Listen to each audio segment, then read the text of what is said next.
Now, according to reports, the European Union should join forces with African countries to reform the World Trade Organization's subsidy rules as a way to counter Chinese market distortions and diplomatic influence. And that was the summation of the German Economic Institute, which argued this stance in a paper on Wednesday. The IW, which is financed by prominent German business associations and carries weight among Berlin policymakers, published the paper ahead of an EU-China summit in Beijing on Thursday and Friday. The issue of unfair competition is expected to top the agenda, and WTO's Africa negotiating group proposed reforming current subsidy rules to better support developing countries, for example, allowing them to have local content requirements and to grant subsidies for environmental protection. From Johannesburg, South Africa, I have Clive Ramathibela-Smith, Senior Executive Partner, Hecare Capital and Partners, to talk more on this. Thank you so much, Clive, for joining us. I think you are having a fantastic time. Of course. Now, the World Trade Organization subsidy rules cover goods, services, and intellectual property, and they spell out the principles of liberalization and the permitted inspections. Now, how do these rules apply to African countries and their trade markets?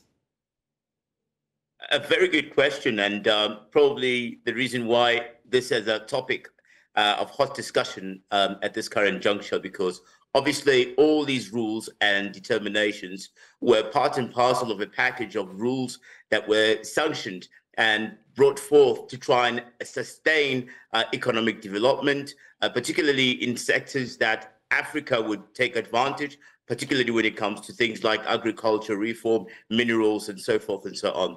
However, let's be honest, the level playing field has not been achieved. And so what has happened is greater businesses, greater countries, greater organizations have been able to play in the same sector, manipulating the same rules, and I say manipulating very selectively, to take advantage of them, as opposed to them empowering these countries that don't have as much leverage on a level playing field. So the rules were designed out of the goodness of their heart.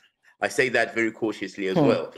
Try and minimize some of the red tape that might sometimes be unfair to developing markets, developing countries, to penetrate the market, to make it easier for trade, and to also make sure that there's sustainability, growth, and an impact on investment for them to be able to make a little bit better when it comes to returns. The question that you are asking is, maybe has it worked? And maybe that was what needs to be reviewed and have a looked at, because these same structures, these same rules, these same mandates that have been put in place have been unfortunately ineffective in controlling the competition cycles that the likes of what is now described as a developing market, which is China, which is just as close to the United States, which is also called a developed market, seemingly by definition, and yet they're not taking full scale of what it actually means at the WTO's structural reform rules to assist these smaller countries to have the same level of access as China and America and the rest of the West has. It's quite interesting, Clive, that this particular report by IW, and particularly as you have spoken, a lot of people are actually talking about China when we also have other world powers that also interfere with the WTO rules in their favor. What is it with the problem with China, with other world powers, and what Europe is also hoping to gain with the tinkering with these rules? Why are there so many people talking about China's influence as regards this? I need your response in about 2 minutes because we need to go on a break.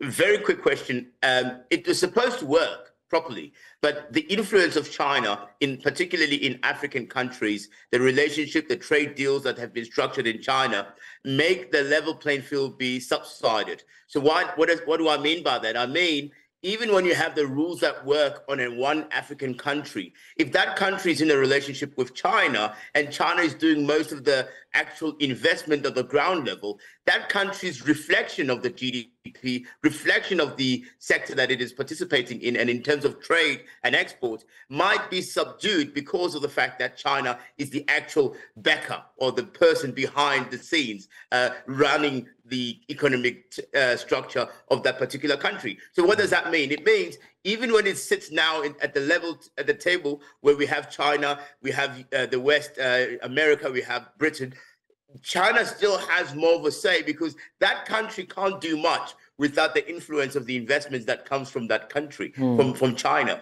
So that sort of like leaves a lag. And unfortunately, whether you want to look at it from a political point of view or you want to look at it from business point of view, that just makes things lopsided, and it disadvantages the countries on the African continent to make do with the advantages. So China has an influence, whether you like it or not. Okay. And they're using the rules to actually turn that over, which is making it a little bit complicated for us to have a level playing field when it comes to trade on the international market. That's quite interesting, Clive. This is what we'll do. We'll go on a short break, and when we return, we'll look at the new reforms that a couple of interested or those with vested interests are actually looking to substitute for the ones on ground. So stay with us. We'll be right back in a bit.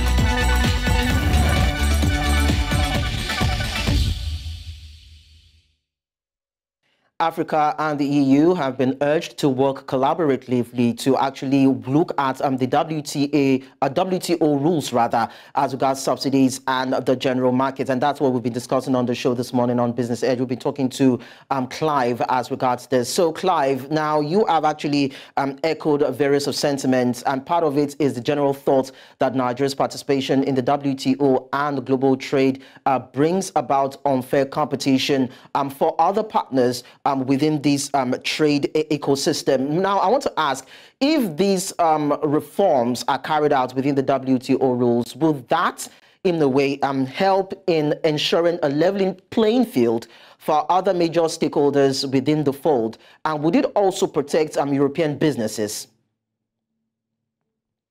Very, very, very, very good question, by the way, my brother. And I think that the challenge has always been who sits to benefit the most. Anti-competitive nature of business around the world has spiked over the last decade.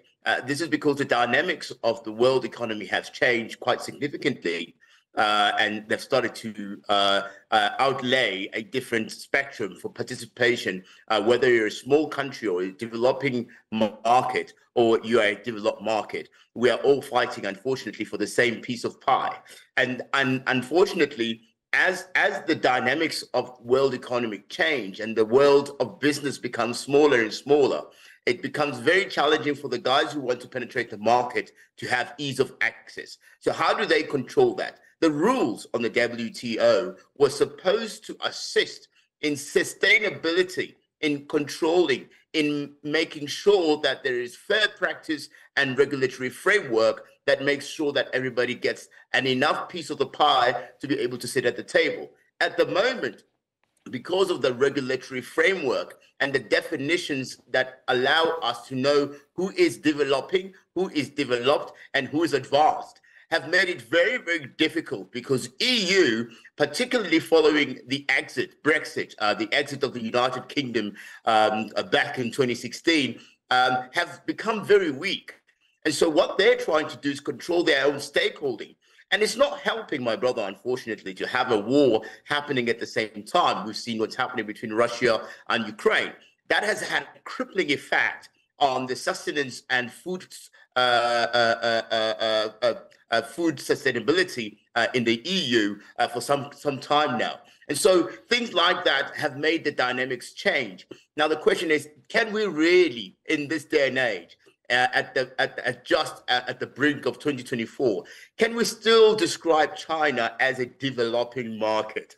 And the simple answer is but no. Clive, that is what the WTO and the IMF have said. They've actually classified China as an emerging and developing nation. Even the World Bank and the UN Development Program also classified China as an upper middle income country. So that is the question that a lot of people are asking, that will this tightening of subsidy rules not put China itself at a disadvantage and hurt its economic potential?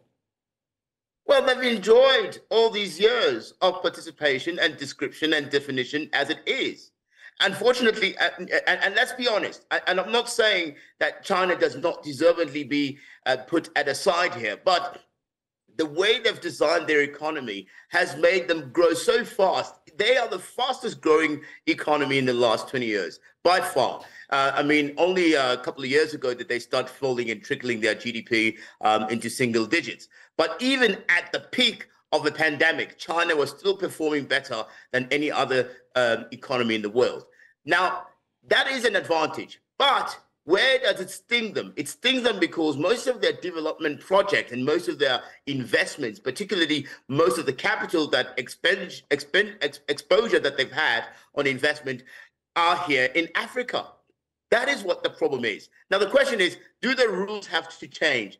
Yes, the rules have to change. They have to be tightened down. Why? So that even where the Chinese influence is strong, we are able to still have an even level playing field. Clive, let me quickly come in here. Sorry, let me quickly come in here. Do you feel that African countries feel threatened by China's influence? Of course, they've had investments. They've, of course, given subsidies. They've given monies in loans. They've given recourse. They've given their infrastructure. They've given their technological know-how to these African countries. Do you think African countries feel threatened by these interventions coming from China as much as the West and the European powers feel threatened in these regards? What you're doing to me now is putting me in a political quagmire. well, we need to understand. We need to understand this if we want to put it in proper perspective. Yeah. And by the way, I agree with you. I think that there is a space where we need to feel the threat from China. But let me flip the coin a little bit. When the West was leading in terms of development and they were utilizing the same elements, you can think about things like the steels industry, for example, and manufacturing. You can think about petroleum, resources structures. You know, when they were hard at it and they were pushing those particular investment vehicles very hard. I mean, this is in the third, fourth revolution, economic reforms. You could see that they were serious about investment. What they didn't anticipate is a giant like China converting that and also doing the same at a much more aggressive pace than what they did. And because those particular nations are slowing down, of course, Africa will feel threatened. South Africa, for example, most of our trade is with China. We do have another percentage with EU. We have a percentage with the US. We've been threatened, South Africa. We've been threatened through AGOA. We've been threatened through the citrus industry into Europe. We've been threatened through trade changes and regulatory framework and requirements for quality products coming out of this country. And so things have changed. And so if it's easier for us to trade with China, it would be. But we can't not accept the fact that when the rules change, people must then say, oh, but it's not fair because this person is going to get hurt. That's just how business works. That's the unfortunate reality. Okay, so Clive, this is getting heated, I must say. We're going to go on another short break. And when we return, we'll look at, interestingly, we're going to look at these rules now and if that will give African countries that pedestal to actually stake claim and have a change, looking at these policies and how it affects their economy. We'll be back to discuss this.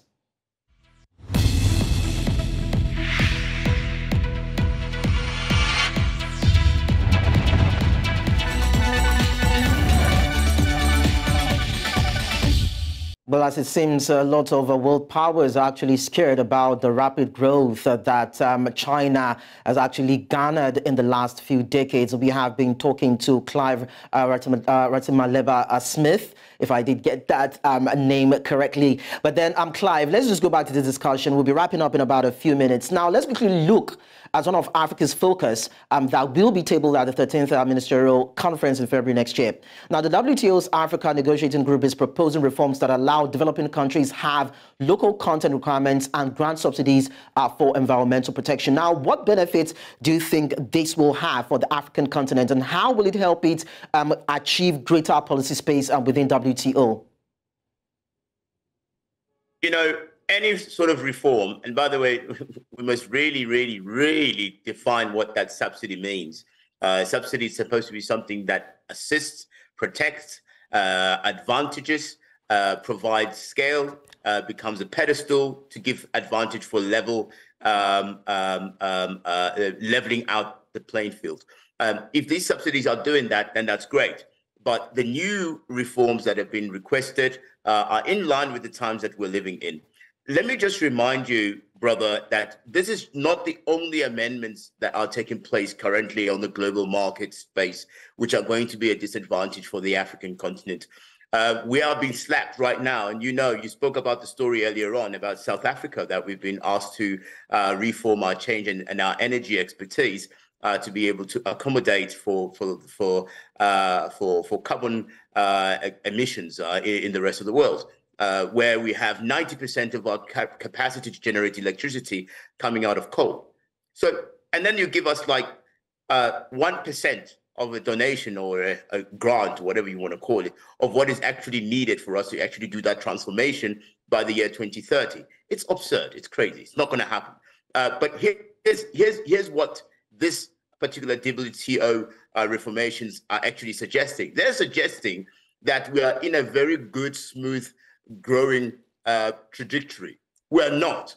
The African continent is still a very dry area in terms of development. We still need a lot of industrialization. We cannot have just South Africa and Nigeria being the kingpins of the rest of the African continent. We cannot have them just being the in route for the African market. And so by making things much stricter to try and level the playing field, you're actually choking us from making business decisions that will allow our people to be able to be fed. Now, Clive, our businesses to survive. Clive, sorry to cut in. We'll be wrapping up right now. Some people have actually said that reforming the WTO rules could be lengthy and the process could be complex. And African countries, and definitely African countries, might also be hesitant when it comes to supporting reforms that limit them. So looking at next year when the discussions will be held, do you think it's going to be feisty? Because it seems as though all these parties might not come to a consensus. Just in about a minute. They might not come into a consensus because they want us to partner with the same people that we've partnered with and we've already ripped us off of our resources. They want us to partner with the very people that have not cared enough to invest more in this African continent. And so therefore, their fear, I think, to be honest, in a very quick 30 seconds, their fear is that China's control and China's influence will still give an advantage to China's countries that are really heavily invested in that particular part of the world. And so the field will never be level ever again. Okay. The WTO must change the rules and regulations and allow African countries to play in an open playing field so that China does not have as much of an influence that will dilute the powers of the West from having advantage. Clive Ramathibela-Smith, a Senior Executive Partner, Hecare Capital and Partners, thank you so much for this robust engagement on the show. Thank you very much. Now, the IW's paper comes ahead of a crucial EU-China summit, highlighting the agency and the urgency of addressing the issue of global subsidy and undue influence by major players in the world markets. It is believed that joining forces with African countries would help EU take significant steps towards creating a fairer and more competitive global trading system. But some are still concerned if China is that much a threat as it's been described. We'll go on a short break, and when we return, we'll bring you international business stories. There's more to come. Don't go away.